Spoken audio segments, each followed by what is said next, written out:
Hello guys, welcome to my channel. बहुत अच्छा लग रहा है, आप लोग का सपोर्ट मिल रहा है।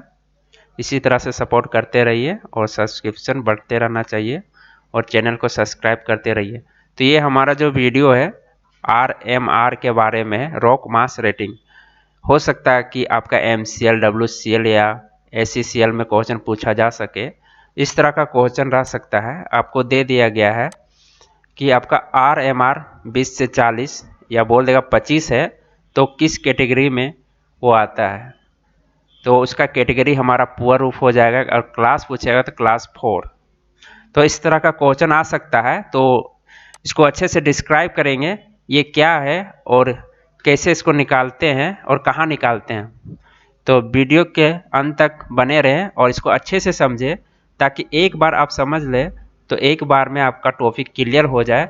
अगर दोबारा आपसे कोई क्वेश्चन पूछे कि RMR क्या है, तो आप उसको आसानी से बता सकें। तो कहीं भी वीडियो आपको स्किप नहीं करना है, ध्यान से देखें और ध्यान से सुने। तो हमारा RMR क्या है, इसका फुल फॉर्म भी पूछा जा सकता है। रॉक मास रेटिंग होता है इसका फुल फॉर्म। तो पहले इसका फुल फॉर्म भी जानते हैं, रॉक मास रेटिंग। और ये है क्या? रूफ के स्ट्रेंथ को जानने के लिए एक न्यूमेरिकल पैरामीटर है। क्या है ये? रूफ जो होता है उसका एक स्ट्रेंथ होता है, उसको जानने के लिए न्यूमेरिकल पैरामीटर है। और जिससे जानने के लिए रूफ में 2 मीटर बोर होल करके रूफ में क्या करते हैं, 2 मीटर का बोर होल लगाते हैं और उससे कोर निकाला जाता है और फिर उसे लेबोरेटरी में भेज दिया जाता है, जहां पर रॉक स्पेशलिस्ट इसका एनालिसिस करके इसका रैंक बताते हैं। इसका रैंक बताते हैं और रैंक किस प्रकार का होता है, वो इस प्रकार का रैंक है। तो सिंपली भाषा में बोला जाए तो 2 मीटर का बोर होल करना है और उससे कोर निकाल के इसको लेबोरेटरी में भेज देना है और रॉक स्पेशलिस्ट जो होते हैं उसका एनालिसिस करेंगे और उसका रैंक बताएंगे कि आपका रूफ का RMR क्या होगा। उसके हिसाब से आपको सपोर्ट लगाना है और इसके हिसाब से रूफ को ट्रीट करना है। तो RMR यहाँ पूरा तरह से क्लियर हो जाता है, RMR क्या है और उसको किस तरह से हम लोग और निकाल के और कहाँ भेजते हैं। भेजने के बाद वो जो स्पेशलिस्ट है रॉक का, वो सब क्या करते हैं, आपका जो लेयर थिकनेस है वो देखते हैं उस ओर में क्या है। लेयर थिकनेस का मतलब होता है उसका मोटाई। बहुत सारा लेयर होता है, अलग अलग लेयर। एक लेयर का कितना मोटा है, दूसरा लेयर में कितना मोटाई है, तीसरा का कितने सारे लेयर है, तो कितने मोटे मोटे के लेयर है वो देखते हैं। और इसके हिसाब से एक रेटिंग दी जाती है जो मैक्सिमम 30 तक दी जा सकती है। 30 से ज़्यादा रेटिंग नहीं होगी लेयर्स के लिए। लेयर्स थिकनेस के लिए 30 से ज़्यादा नहीं होगी। 25, 20, 19 जिस तरह से आपका लेयर्स है, जो आप सैंपल लेके गए हैं उसको एनालिसिस करके पहले लेयर चेक किया जाता है। फिर स्ट्रक्चरल फीचर्स। स्ट्रक्चरल फीचर्स का मतलब है कि कोई भी फॉल्ट ना हो। फॉल्ट है क्या, किस अगर कोई लेयर है उसके लेयर के बीच में कोई डाइक हो, सील हो, किसी तरह का फॉल्ट हो, तो उस तरह का जो एनालिसिस उसको स्ट्रक्चर फीचर्स में लिया गया। उसका मैक्सिमम रेटिंग 25 तक दिया जाता है।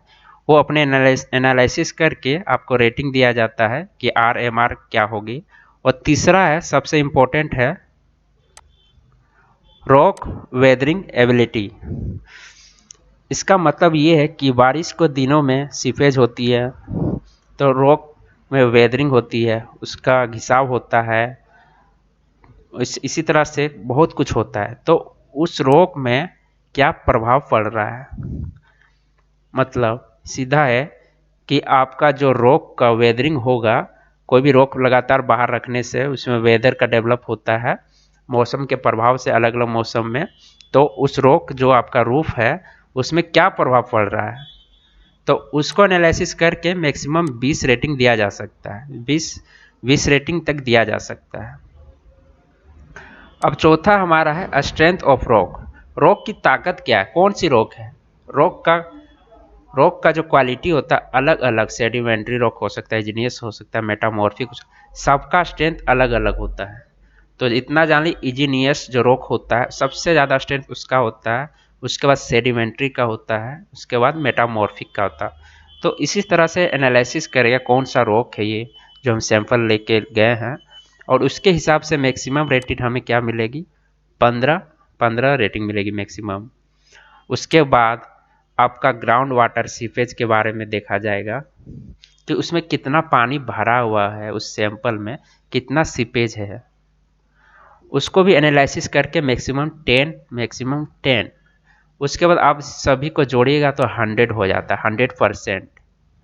ठीक है, 30, 25, 20, 15, 10 तीनों जोड़ेंगे तो हमें 100% मिलती है। तो इसी तरह से हमें 100% का रेटिंग है, और रॉक एनालिसिस करते हुए हमें रेटिंग पता चलती है कि हमारा जो रूफ है किस क्वालिटी का है, और हमें किस तरह से सपोर्ट लगाना है, किसके अंदर क्या आती है और कौन कौन से सपोर्ट लगेंगे, उसकी जानकारी मिलती है। तो कैटेगरी के बारे में जाने तो आरएमआर, अगर आरएमआर हमारा जो आरएमआर निकला अगर 0 से 20 के बीच में है तो उसको हम लोग वेरी पुअर रूफ में मानेंगे, यानी कि आपका रूफ बहुत ही खराब है। तो उस समय हमारा जो सपोर्ट लगेगा, रूफ खराब होने के कंडीशन में जो सपोर्ट लगाते हैं वो सारे सपोर्ट, स्टिचिंग होता है, क्रॉस बार होता है, ऐसे करके बहुत सारा सपोर्ट है। उसको आप किसी साइड बुक से देख लीजिएगा, उसको लिखना संभव नहीं है, काफ़ी लेंदी हो जाएगा वीडियो, जो कि सही नहीं है।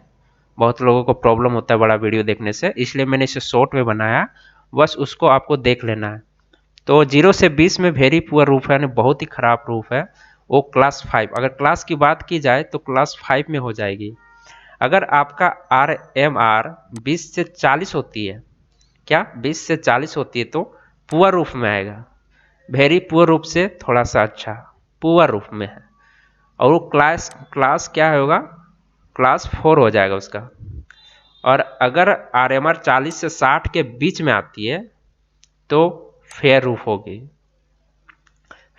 होगी, और क्लास हमारा होगा 3। और इसी तरह से 60 से 80 भी आरएमआर आपका होता है तो गुड रूफ है, ये बहुत बढ़िया रूफ है, फेयर से स्टार्ट होता है, बढ़िया गुड रूफ है, क्लास 2 में है। 80 से 100 के बीच में है तो वेरी गुड रूफ में आएगा, और क्लास 1 में ये सबसे बढ़िया रूफ का कंडीशन है, वेरी गुड रूफ, ये क्लास 1 कैटेगरी का है। तो आपसे इसमें क्या क्वेश्चन पूछ सकते हैं, आपको क्वेश्चन दे दिया जाएगा कि हमारा जो आरएमआर 25 है, 21 है, 35 है, 39 है, 40 है, तो आप बताइए आपका जो आरएमआर है किस कैटेगरी में है, poor roof, very poor roof, fair roof. तो उस कंडीशन में आपको इसको याद कर लेना है। याद करने का बहुत ही आसान तरीका है। सबसे पहले बहुत खराब होता है, उसके बाद पुअर में आता है, उसके बाद ठीक हो जाता है, उसके बाद गुड में आता है, उसके बाद सबसे अच्छा वेरी गुड में आ जाता है। और क्लास को क्या उल्टा करके देखना है, सबसे खराब है तो 5 क्लास में आएगा, 4, 3, 2, 1, इसी तरह 5 कॉलम है, 5 को अच्छे से रट लेना है।